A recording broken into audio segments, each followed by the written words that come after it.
Drug Dealers Anonymous.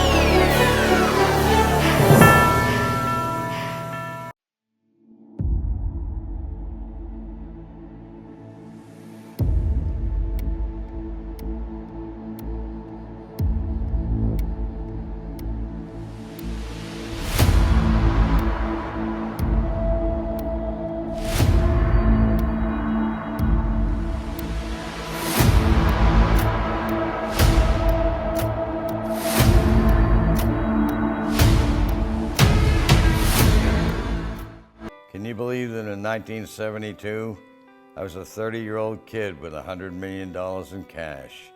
Just a boy from Boston, looking to have a good time and make some money along the way. George Jung was born on August 6, 1942, in Weymouth, Massachusetts, to Ermine and Frederick Jung, who owned a small business. In high school, he was a star football player, but school was not his only interest. From an early age, he was drawn to the idea of rebellion, leading him down a path that would alter the course of his life.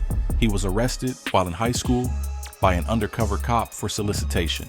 After graduating in 1961 from Weymouth High School, he briefly attended the University of Southern Mississippi, where he considered studying advertising, but dropped out.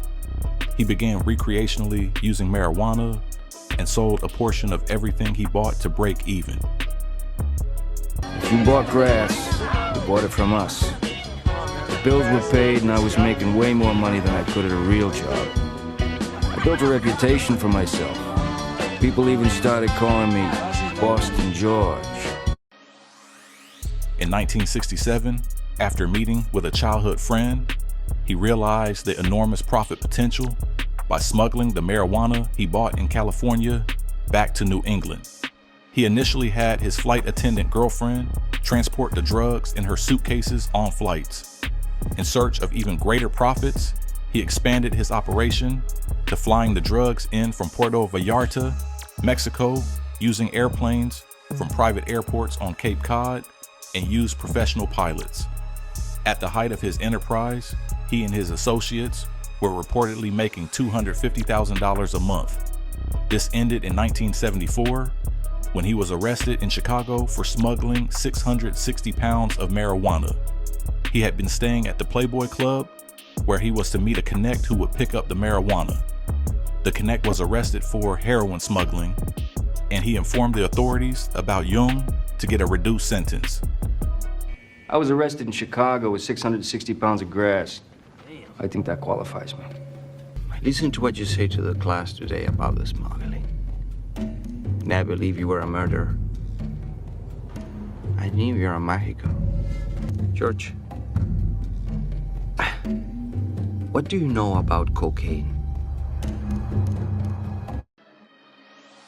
The turning point for Jung came in 1974 when he met a key figure in the cocaine trade, Carlos Lehder, a co-founder of the Medellin Cartel, while in prison for his marijuana trafficking charge.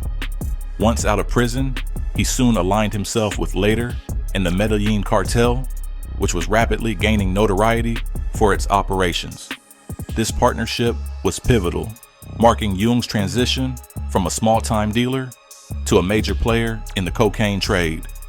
He recognized the vast profit margins associated with cocaine, which was priced substantially higher than marijuana, and began to shift his focus entirely.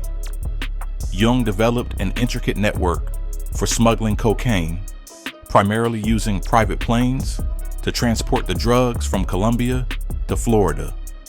The distance between the Caribbean and the US was relatively short, and the availability of small airports made this strategy effective.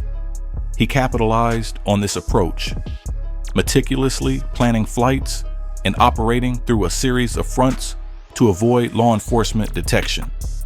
Jung's operations involved two crucial elements: supply and logistics.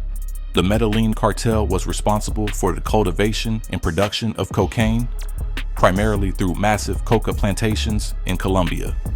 Jung, leveraging his connections with the cartel, managed to secure supply routes and establish a steady inflow of cocaine. In his early operations, he often described traveling to Colombia to meet with cartel leaders, including Pablo Escobar, developing relationships built on trust.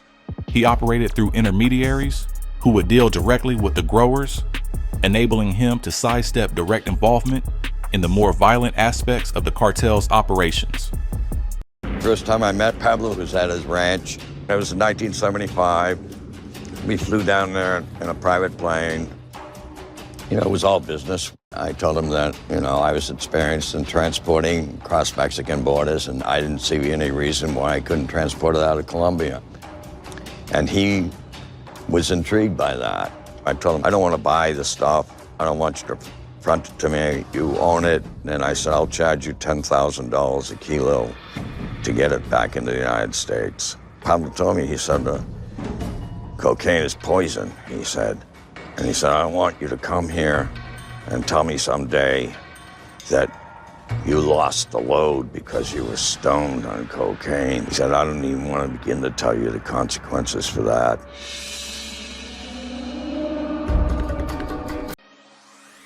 The tactics used by Jung's organization were marked by high levels of ingenuity. They utilized mules to carry cocaine in their luggage, often posing as innocent travelers. They also employed small fishing boats to transport drugs, taking advantage of less monitored sea routes. As demand for cocaine soared, operations expanded wildly. He once boasted about moving hundreds of kilograms of cocaine at a time, a staggering feat that contributed to his rapid accumulation of wealth.